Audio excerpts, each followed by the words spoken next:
This time on Tales of Erotasy, we explore tips and tricks on world building. We review the steamy stories taken by the Ghost of Fae Manor and A Sucking Good Time. And I read an excerpt from The Order of the Blood by yours truly. So, fellow traveler, join me on the roads to Erotasy.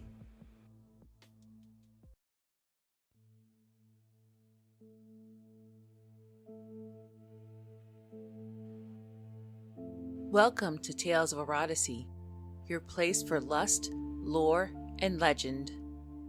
I'm your host, Erica B. This is episode number 2 of Erotasy. If you are returning, thank you so much for coming back. And if this is your first time tuning in, thank you for joining me down this road of Erotasy. On today's episode, we'll be discussing tips of the trade for our writers out there. For your next read, we'll be reviewing Taken by the Ghost of Fae Manor by Aurora Greer and A Sucking Good Time by Christine Bedwyn. And for our tantalizing tale, today we'll be listening to. And for today's tantalizing tale, I'll be reading an excerpt from my story, The Order of the Blood. Okay, first up, tips of the trade. We're going to talk about one of my favorite things about writing, and that's world building. I straight up love world building. That is definitely what I enjoy most about writing. But sometimes, if you think about it too much, it'll bog down your process.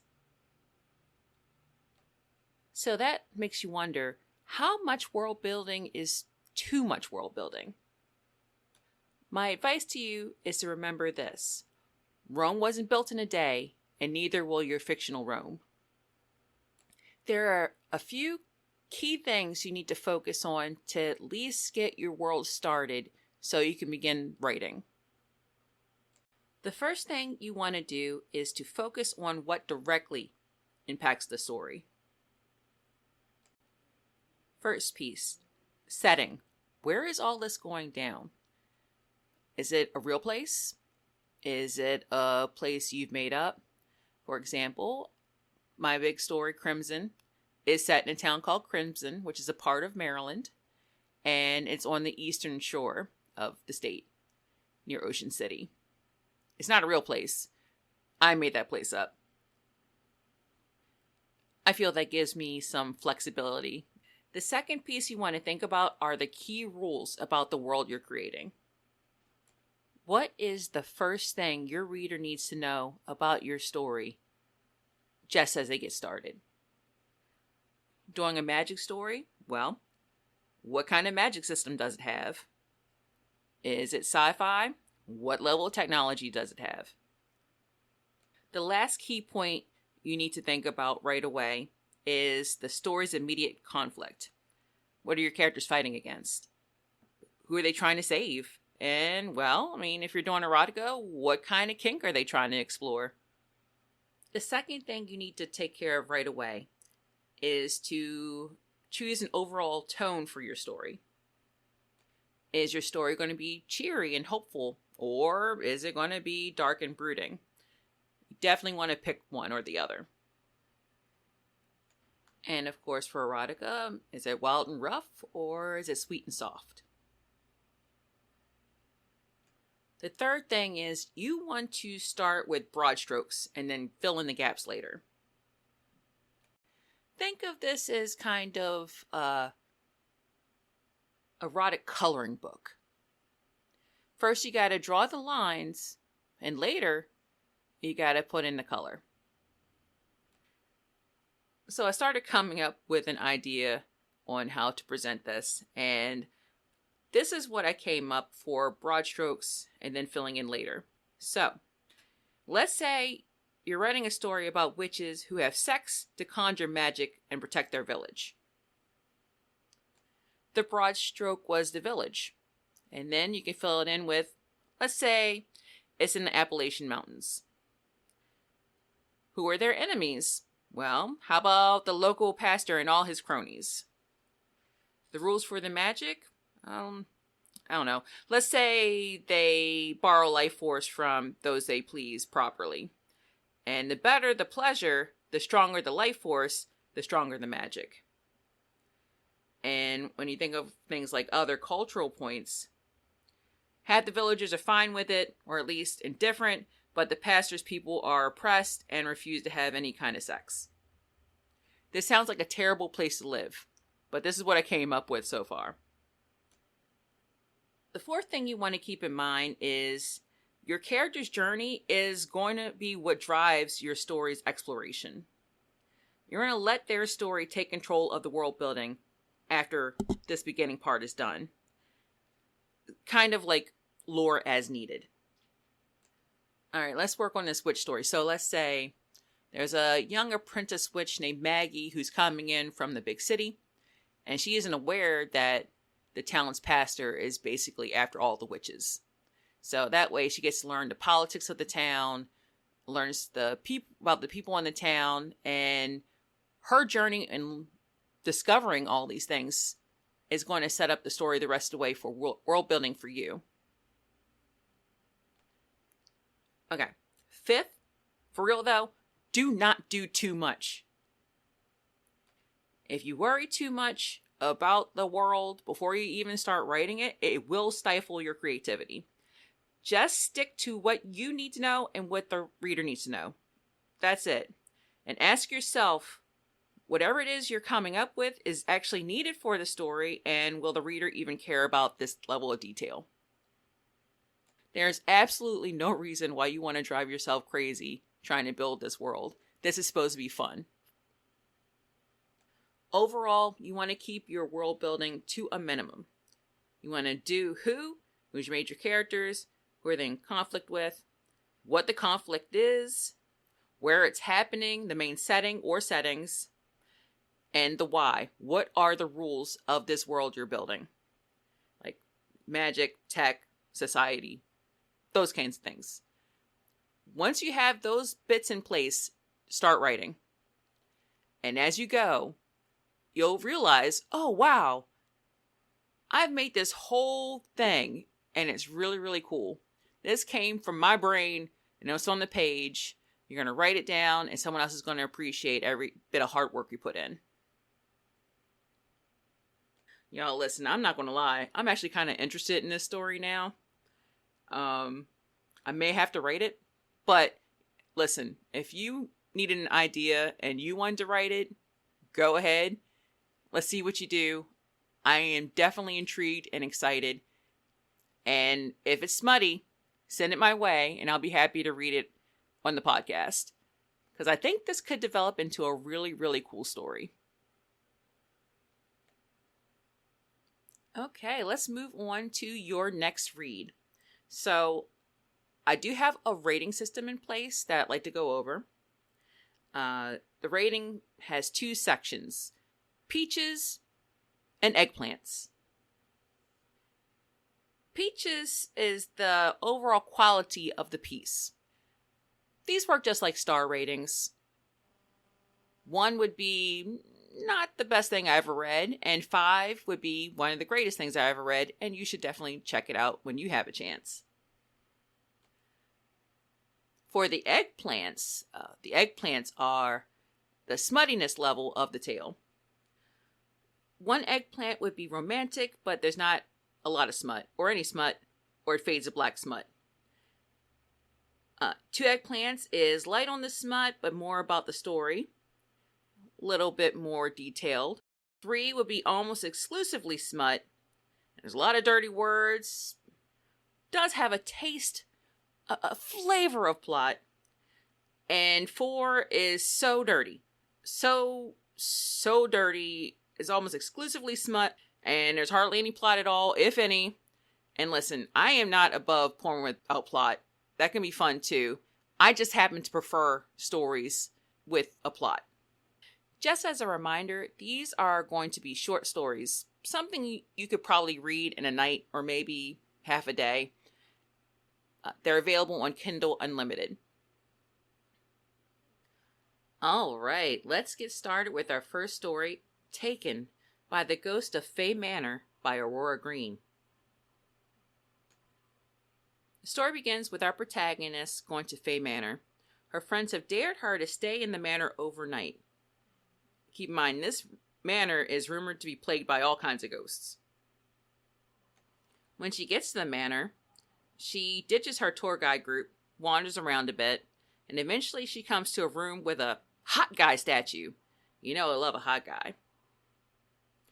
After giving the hot statue a once-over or two, she touches it and it comes to life. As it turns out, hot guy statue is Prince Eric. He thinks that the protagonist is his princess, Diane. And he's like, hey, baby girl, why'd you leave me hanging like that last time you were here? We was about to get it on. You know, in more formal terms, because it's a fantasy, high fantasy kind of story. So our girl thinks Eric is stupid hot, so she figures, you know what? Maybe I did. I don't know. We'll just go along with this story so I can get me some. They start making out. It's hot and heavy. It's great. Eventually, he's like, we got to get a little bit more comfortable than this, and pulls her into a painting. So they whisk away into this painting and get on with the boom boom.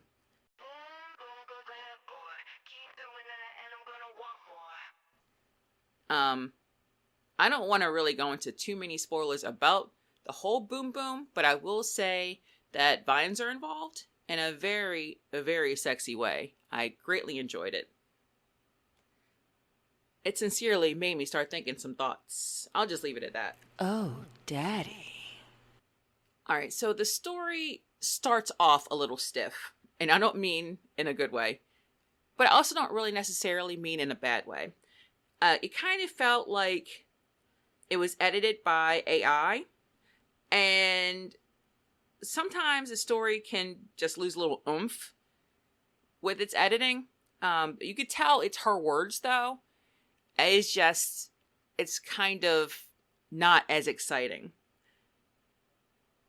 Don't get me wrong, I still enjoyed it. It just didn't have as much pizzazz as the rest of the story did. But let me tell you something. Once that smut started going, the pace picked up. Miss Greer's storytelling style really shines in these parts.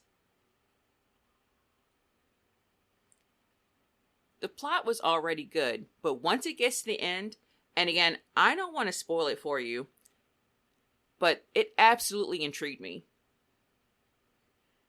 It left me wanting more.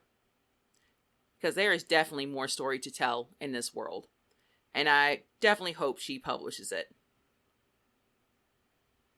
I mean, the setup was...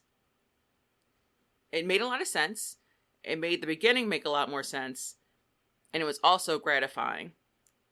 But outside of that, it deserves way more exploration. And I think she has it in her to do it. All in all, I'm giving Taken by the Ghost of Fae Manor 3 eggplants and 5 peaches. Excellent read. You should go out, pull out your Kindle, and give it a go. If you'd like to purchase the story, it's available for $2.99 on Amazon. Okay, let's move on to our second story, Sucking Good Time by Christine Bedwyn. And I'm going to be honest with you, I mostly picked this story based on the title alone. This one was a very short read. It was only 16 pages long.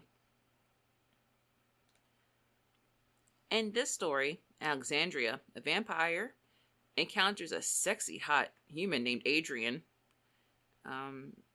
She's immediately smitten with him as soon as they meet. And when he invites her to his place, she's like, let's do this thing.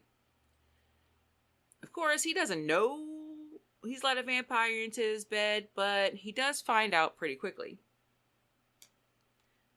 Very quickly, the two get to the boom boom, and this shit must be like sunshine because he's immediately addicted to it like crack. And he asks her to come back to see him. Again, I don't want to get too into the specifics because it is spoilery. And since this story is so short, it's definitely worth a read because it will take you very little time to get through it. And like I said, the story is really, really short. But even still, it felt very, very rushed. I know there's only so much you can do with characterization in a short story, but it kind of felt like the two characters could have been anyone. There really were no defining characteristics for these characters outside of one's a vampire lady and the other one is a hot guy. I didn't really get a feel for who they are at all outside of those two things. Of course, this kind of brings us back to porn without plot, which is fine. It's just not usually something I'm particularly into. So that might have made it a little bit harder for me to get into it. Ultimately, it kind of felt like a fated mate story, which another thing I'm not particularly into. I would like more of a reason why two characters wind up together outside of it was just fated to be. Anywho, the smut. Honestly, it felt a little dry.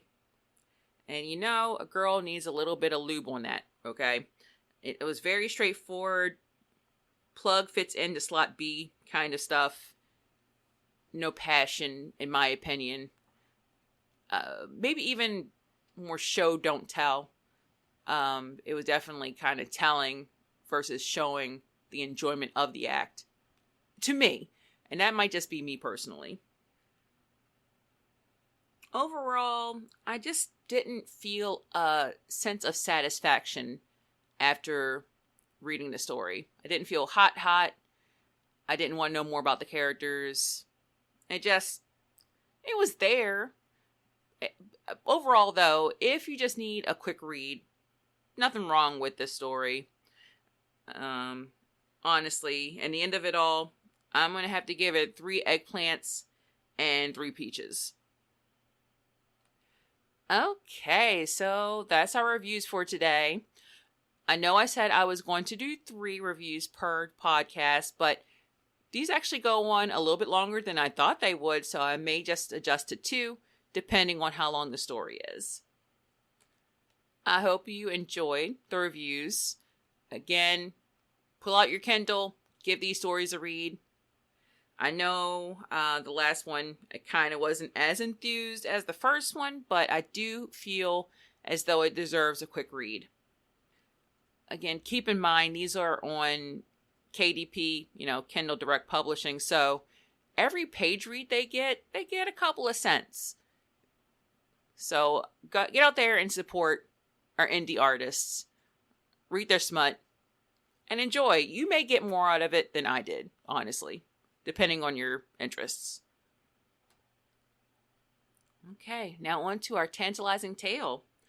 As I mentioned, this is an excerpt of a short story I've been working on off and on for a few years called The Order of the Blood, or Order of Blood. At one point, it was called La Warden, so if you see that on the interwebs or like on Literotica, it was this story.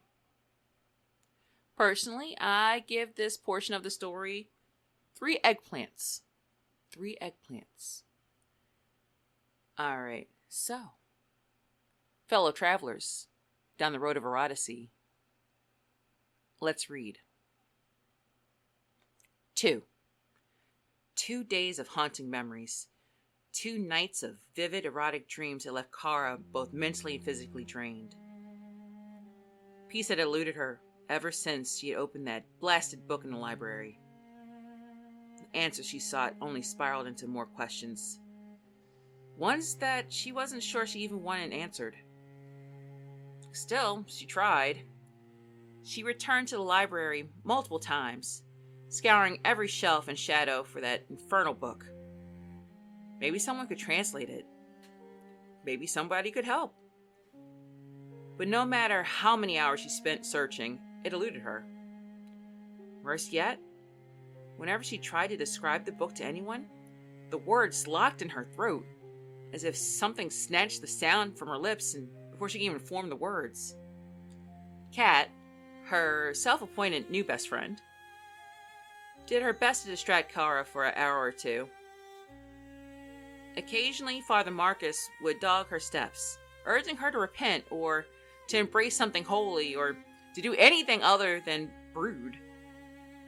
It nearly drove her out of her mind. At last, salvation arrived in the form of Mr. Perez, the courier from the town who brought supplies.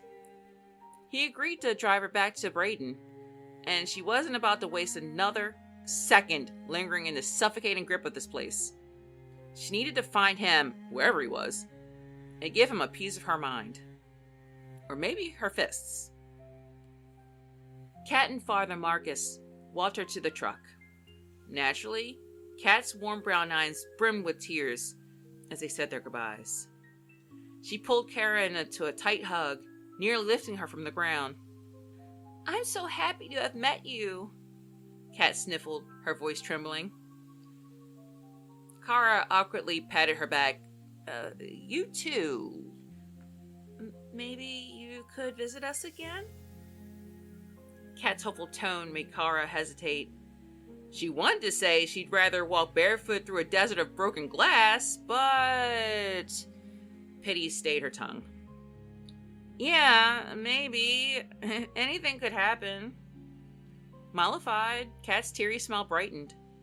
Then, as if spurred by a sudden thought, she grabbed Kara's hand and pressed something into her palm. Kara glanced down to find a rosary. "So you won't forget us," Kat said, her words brimming with determination. Kara forced a half smile. "I don't think I could if I wanted to." Father Marcus placed a hand on her shoulder, his expression solemn yet kind. "It was a pleasure having you here, Kara. I'm saddened to see you go, but each of us must choose our own path." "A sermon, of course."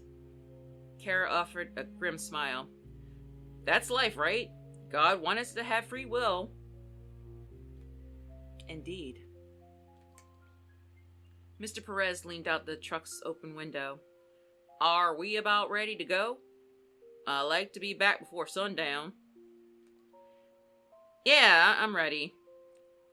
Kara turned back to Kat and Father Marcus. "Thanks again, guys. Take care." She climbed into the creaky pickup truck. As the engine sputtered to life, she leaned out the window and waved. Kat trailed behind the truck as it rolled down the dusty driveway, smiling through her tears. Kara watched her until she disappeared into the haze. Once they were out of sight, she turned to Mr. Perez. "Please tell me you have some smokes or booze in this tin can." Something in his knowing chuckle told her she wasn't the first stray that he'd ferried back to town. He pulled a pack of cigarettes from his shirt pocket and offered her one. She accepted without hesitation, lighting it and taking a long, satisfying drag. Leaning back against the cracked leather seat, she exhaled a plume of smoke with a relieved sigh. "Ugh! Seriously, this is the only heaven I need," she muttered. He shook his head, a faint smile hidden beneath his bushy mustache. "Plenty more where that came from in town," he said, in a thick Midwestern accent, nearly swallowing his words. "Thank the good Lord for small miracles," Kara said, smirking. He glanced at her, one eyebrow raised, his dark eyes twinkling. "The Lord is good." Kara let out a bark of laughter. "Touché. So, how long till we reach town?" "About 3 hours, give or take." 3 hours? In the desert? In a pickup truck with no air conditioning? Perfect. Still, she had cigarettes, and every mile took her further away from the convent. That alone made it bearable. "All right," she said, tossing the cigarette butt out the open window. She shifted in the seat, trying to find a semblance of comfort. "I'm going to take a nap. No funny business, all right?" "I'm a married man, little girl," he drawled. Doesn't stop some people. He shrugged. Suppose that's true. Enjoy your rest. Kara didn't need any more encouragement. The heat of the day and the rhythmic rumble of the truck lulled her into a doze. The last thing she remembered before slipping into sleep was the sound of Mr. Perez's low chuckle, rolling like distant thunder. The chill of the stone seeped into her feet as she ran, her bare soles aching from the unrelenting hardness of the corridors. The ceremonial gown, thin as spiderweb, offered no protection from the elements or prying eyes. But it didn't matter. She had to get out somehow. However, there didn't seem to be an end. Each corridor blended with the next, always leading her back to the same spot, always back to where the beast waited. "You can't leave me," a whisper brushed her ear, and she felt the phantom pressure of lips, but there was no one nearby. "You don't want to." And it happened again. A jolt of pure, overwhelming pleasure shot through her, causing her legs to buckle beneath her. She cried out, overwhelmed by the exquisite sensation. No matter how delicious the throbbing between her legs was, it was still wrong. When the spasms finally stopped, she gathered herself up again and to race down the stone halls. Eventually, she saw the moonlight filtering through the trees ahead, illuminating a path. It had to be an exit. At last, escape was near. She stepped into a clearing, completely circled by woods except for the stone fortress behind her. Unsure of her final destination, and with no clear path ahead, she continued her journey deeper into the expectant woods. As soon as she crossed the line of trees, something grabbed her. With a chilling grip, it wrapped around each leg and her delicate wrists, the cold seeping into her skin. She tugged, but the thing, whatever it was, held her fast. It took a quick glance to realize that the very trees had betrayed her.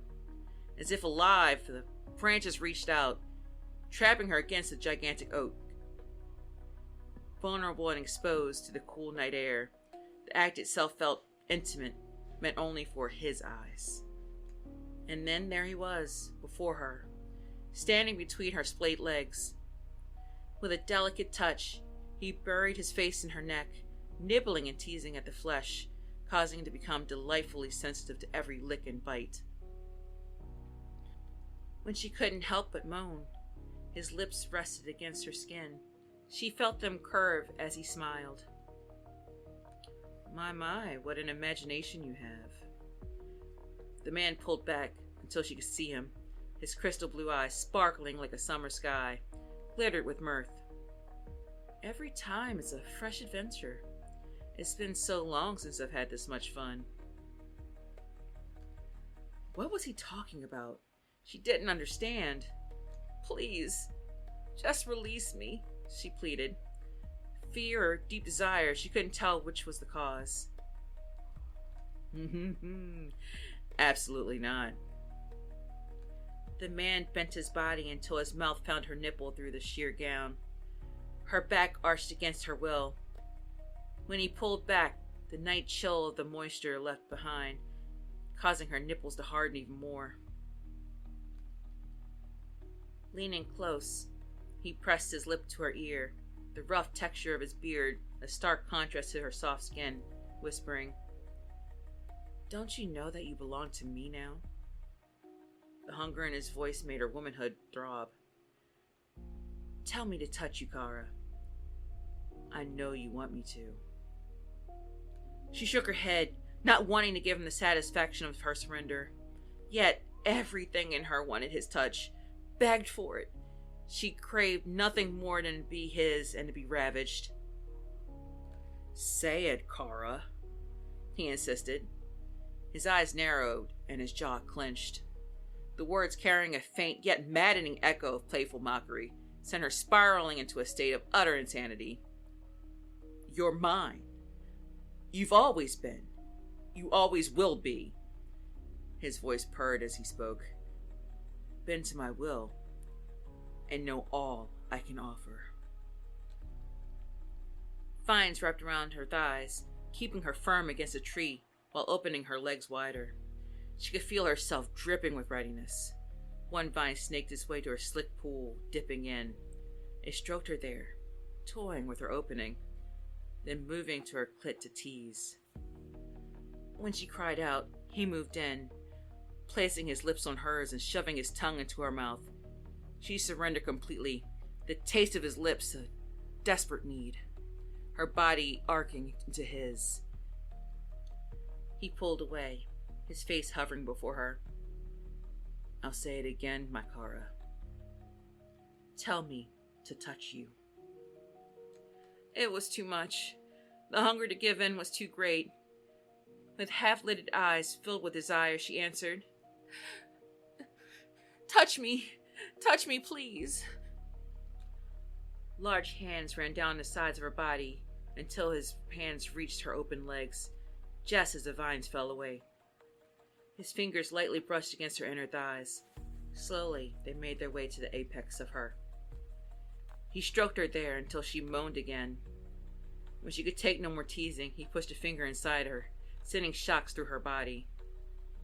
All this is mine. He moved his finger inside her with languid motions. The slick, wet sounds from her rewarded him for his efforts. Say it, he moaned. Tell me who you belong to. He slipped another finger in, feeling her so much and bringing her so close. She could barely speak. Somehow, though, she answered, You. Always you. Another deep rumbling laughter escaped him. The echoes of his triumphant laughter vibrated through her, a tangible testament to his joy. As a reward, his thrust deepened, sending her higher and higher. She was almost there. One thrust, two thrusts. Almost. Hey kid, wake up, we're in town. Mr. Perez's voice broke through the haze, followed by a light nudge on her shoulder. Kara jolted awake, her heart slamming against her ribs as she slapped his hand away. Don't touch me, she barked, instinct taking over. He raised his hands, both his palms out, leaning back in a mock surrender. Whoa, easy there, I didn't mean to spook you. Kara blinked hard, rubbing her face. The dregs of sleep clung to her like cobwebs, heavy and suffocating. Her body ached, as though she had run 10 miles instead of catching a nap. Sorry, she muttered, her voice hoarse. It's mean. I'm good. We're cool. Perez gave her a long look, then nodded, accepting her apology. Rough nap? Yeah, something like that, she replied, pulling herself together. A sly smile tugged at his mustache as he rested his arms on the steering wheel. Sounded like you were having fun, though, whatever you were dreaming about. Her stomach dropped. He crept up her neck and bloomed on her cheeks, a rare thing for her. Kara never embarrassed easily, but this time, she knew her face betrayed her. Without another word, she grabbed the door handle, shoved it open, and climbed out of the truck. Her boots hit the ground hard, but that movement gave her something to focus on. She didn't trust herself to speak, so instead she flipped him the bird over her shoulder as she walked away. Perez's laughter followed her as the truck rolled away. You're welcome, sweetheart. Kara exhaled sharply, dragging her hands through her tangled hair as she turned to face the town. She was back where it all started, back at the scene of the original crime. The streets looked the same, dusty, quiet, steeped in a small-town charm that felt more like a trap than a welcome. She straightened her bag and scanned the surroundings, trying to remember exactly where the inn was. If she was lucky, they hadn't tossed out her stuff after she disappeared. As she trudged down the main street, her thoughts drifted back to the dream, unbidden. The sensation, the intensity, the madness of it all. This had to stop. It had to. Kara clenched her jaw, picking up her pace. She wasn't sure how much more of this she could take.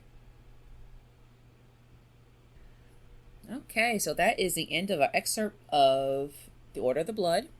It's another one of my babies that I've been working on for a long time.